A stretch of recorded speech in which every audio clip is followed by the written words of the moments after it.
Hello everybody, welcome to Indigo Tarot Odyssey. How is everybody? Yay, I appreciate everybody popping in to see my video. I am just, so honored. I feel like this is such a cool day. I feel like I can envision a lot of super positivity for the future, for today, and persist where I need to get things done. Last night I started like a midnight clean in my office. I was like, girl, you have all these beautiful decks, you have all these beautiful items. Start to honor them and find them a place. And it started to feel good. So let's dedicate, and have some drive to new beginnings and where we can see ourselves and try to sustain that. Little changes, it starts with that.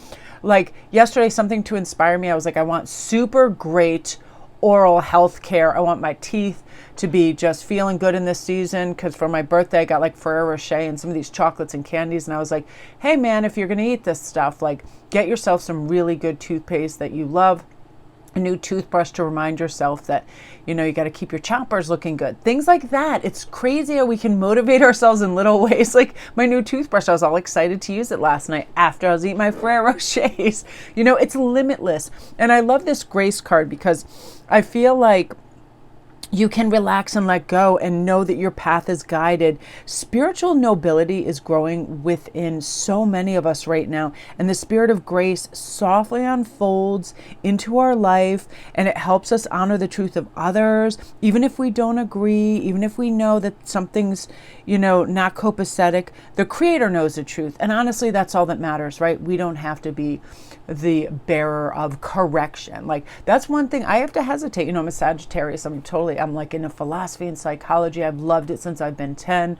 My mom doing what she did and work with schizophrenics, right away I was like, dude, I want to know about behaviorism. I want to know. However, I don't need to go out and correct people on their behaviors. If they come to me and they ask, hey, I have a situation, what do you think about that? That's a different matter.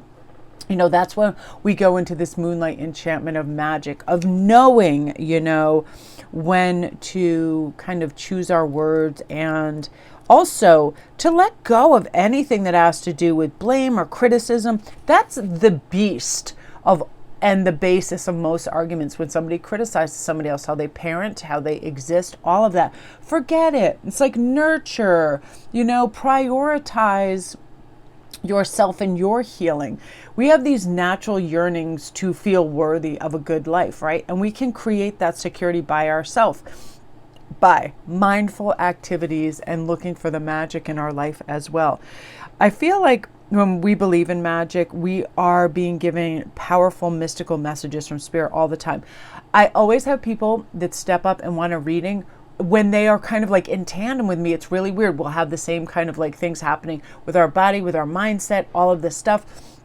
And it's like we're all just walking through those doors together. And I love that so much. That's the magic of this. Allow the luminescent receptive energy of the moon also to activate your creativity and let go of aggravation. You're a spiritual messenger for others as well. So if you just see as an empath a look come across a friend's face, say, listen, I'm available to listen if you want to share anything. And the great thing about listening is it doesn't take much effort. We're not trying to problem solve. We're not trying to therapize. We're just sitting back and we are actively listening. And that's so helpful to so many, because people check out. They check out after like a sentence because they're like, oh, what should I get for Christmas for Uncle Tom? Blah, blah. Really say, am I available? Am I here? Am I truly and actively listening? Because people know, they do. You can tell sometimes they'll just trail off with what they're saying if somebody else is zapping out. And also, in groups, it's a little bit harder because it gets a little competitive at time, competitive speaking. But listen to try to understand, not to teach or to try to give any advice, and also try to inspire joyfulness with other people around you by envisioning yourself as your best, highest possible vibrational self as well, which brings us to wisdom, because then we know if we are we acting on these wonderful high vibrations by smiling, by holding a door for somebody, by telling somebody why you admire them, by showing appreciation, by truly asking for clarity about what you want. It's funny, I was listening to someone this morning talk about how so many people will say, oh, I want my soulmate, or I want this or that, but they put this vague idea out into the universe, and the universe is like, well, yeah, but give me some attributes you'd like in this person. Do you want them to be funny and kind and generous and sweet and soothing and intelligent? What would you like? Like, really get those adjectives out there, get those descriptions out there. Your dream house, your dream job, all of that. Do you want a funny coworker? I've always in my job put that out to the universe. I want a partner in crime. I want a fun person that I look up to, somebody there that'll work harder than me so I can go to higher, to kind of like higher rungs, because there's nothing worse than being the hardest worker at the place you work at, right? Because then other people are like, oh, they'll do it. So it gives you something to aspire to, things like that, things that motivate you and nurture you and all of those things. So I feel like this is a time when we have all this together, especially with wisdom, trust in your ability to see the deepest truth in situations and in people.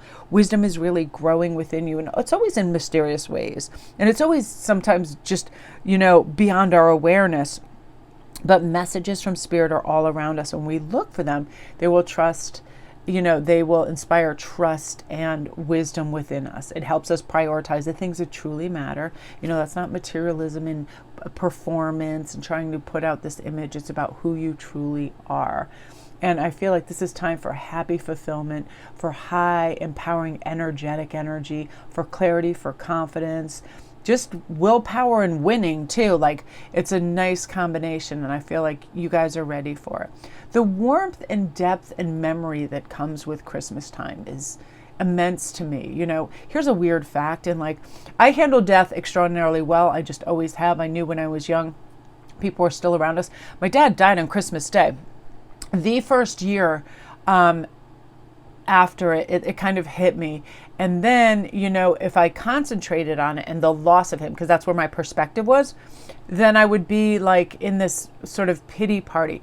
But then when I looked at through the lens of, hey, my dad, he was chosen to go on a fabulous day where I can also celebrate that with Christmas. And I feel like his presence even more. And he reminds me too about Christmas, what it's really for. Like, he would get us these goofy little things. We'd all have like little goofy presents, like plastic glasses and cat toys and funny things. And it was a reminder of that, and it's really weird. And it's, when I look back on my history, and one of my brothers died on New Year's, I'm like, my family seems to pass at really unique times, and I feel their presence on those days and all around all the time.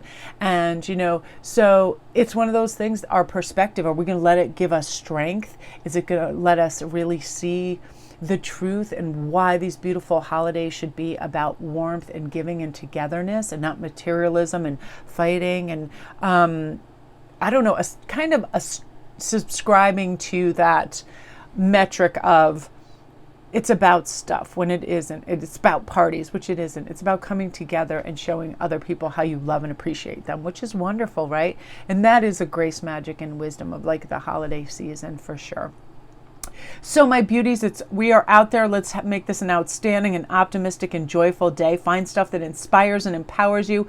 Be determined to make those little changes. If you're just looking around and you're like, F this laundry situation, it's getting out of hand. Scoop up, simplify it. Scoop up a basketful, whack it in the washer machine, and check that off your mental list. And be proud of yourself, because it's not always easy to transition and move a muscle and change a thought and to do things that help us. But if we start as we mean to go on, watch those feet follow in those footsteps to do things that are positive for you. You're going to be a finisher. You're going to get it done. You're going to be committed, and there'll be these breathtaking changes across the grid that you're proud of yourself for. So my beauties, that is what you were meant to hear today. I hope you all have a great day. Love and light.